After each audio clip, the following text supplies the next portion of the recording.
好了，今天这期视频带来 iQOO Neo 9 Pro 的开箱，我们开箱开始啊。手机主体我们先放一边，透明保护壳，快速使用指南，一个 C to C 的数据线，120瓦的充电器。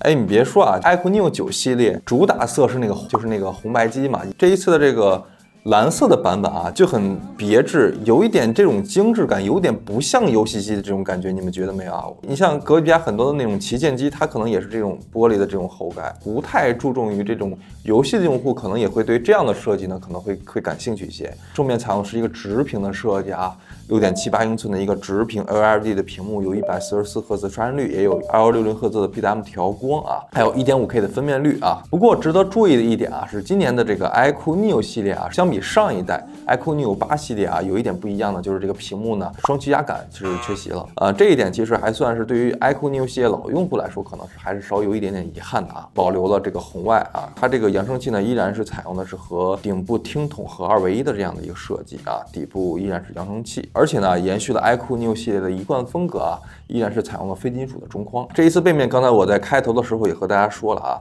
我总觉得这个 iQOO 啊，就是这个整个的这个设计团队啊，是换了人呢，还是换了思路了？反正你就从 iQOO 12系列的这个整个设计，再到 iQOO Neo 系列，其实它整个的这个产品设计是有一个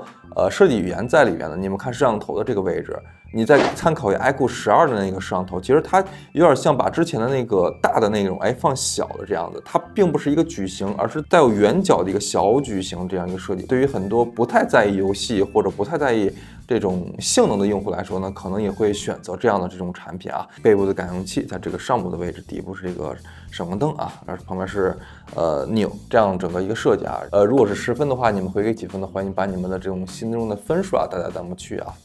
今年的 iQOO Neo 系列啊，最值得关注的一点啊，其实应该是它的这个性能了啊，因为这一次将9300啊下放到了 Neo 系列啊，这一点还是挺大胆的，是吧？同时呢，游戏方面啊，依然没有缺席的就是它的自研芯片了啊，加入了自研电竞芯片 Q1啊，这也是 iQOO 12系列的那颗游戏电竞芯片啊。那这颗芯片呢除了带来这个超分超帧的这种能力之外呢，在这个帧率不变的情况下带来这种降低功耗的能力。那所以呢，我们也进行了这个游戏的测试啊。我们来看游戏表现啊，王者荣耀支持了120帧啊，一局游戏平均帧率为120.9帧。和平精英目前只支持60帧啊，一局游戏平均帧率为60帧。那支持了原神的 1.5K 分辨率的72帧或者 900P 144帧的这个插帧体验啊。那常规30分钟的游戏平均率为59.4帧啊，那 900P 的分辨率呢，30分钟平均率为48.2帧啊，乘3就是实际的144.6帧了啊。那还有 1.5K 的72帧啊，那33分钟啊，平均帧率为36.5帧，那乘以2呢就是73帧啊。整套的这个游戏配置啊，拿捏的还是挺稳的。除了手机啊 ，iQOO Neo 9系列同时还搭了一个 iQOO 散热背夹2，连接上手机啊会有连接提示啊，可以通过蓝牙连接上手机。散热背夹2在支持了3个风速的调节和 RGB 灯和 iQOO 的灯色灯效啊，那用它来玩游戏呢，带来更持久的游戏体验。还有一点就是值得注意的是呢，就是取消了之前的这个双 X 轴线性马达，这一次也是单 X 轴的一个线性马达，所以这也是 iQOO Neo 老用户来说算是遗憾吗？或者说算是有点不适应吗？啊，你们会不会觉得这个双 X 轴线性马达很重要呢？可以把你们的感受打在评论区啊。那说完这个性能和游戏配置方面呢，那我们来看看这一次手机的这个影像方面了啊。说实话，之前 iQOO Neo 系列的这个手机的影像啊，不能说很好，它能用，但是你要说非常好吧，也不是，就那种感觉。这一次的这个 iQOO Neo 系列啊，这个影像方面啊，有点小逆天啊。索尼 IX920这个主摄，还有一颗三星真1广角啊，都是5000万像素，而且主摄也是支持 OS 光学防的啊。这一次也是没有这个凑数的这个嫌疑啊，基本上像什么微距镜头啊，不给你装了，反而其实会让你觉得很清爽，是吧？我们也来看看它的这个样张表现啊。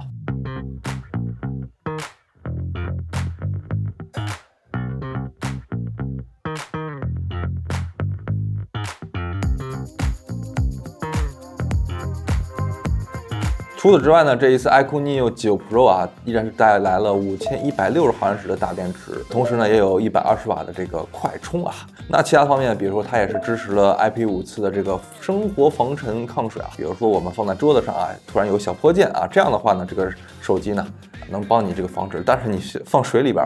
哎，不一定能行。同时呢，像这个之前也说了，NFC 啊、红外也是都是加入了。整体来看呢，它影像升级很大，处理器性能升级很大，也有了这个游戏的这个芯片，屏幕表现呢也还算不错啊。但是呢，相比过去的 iQOO Neo 系呢，它又缺少了像双居压感、双安线马达这些。好像似乎对于很多游戏玩家很友好的一些配置，你们认为这样的改变对于你们来说适应吗？可以把你们的感受啊打在评论区和弹幕，好不好？那这也是这一期关于 iQOO Neo 9 Pro 的开箱体验了。如果大家喜欢我的视频，欢迎大家关注我，我是大龙，我们在下个视频见，拜拜。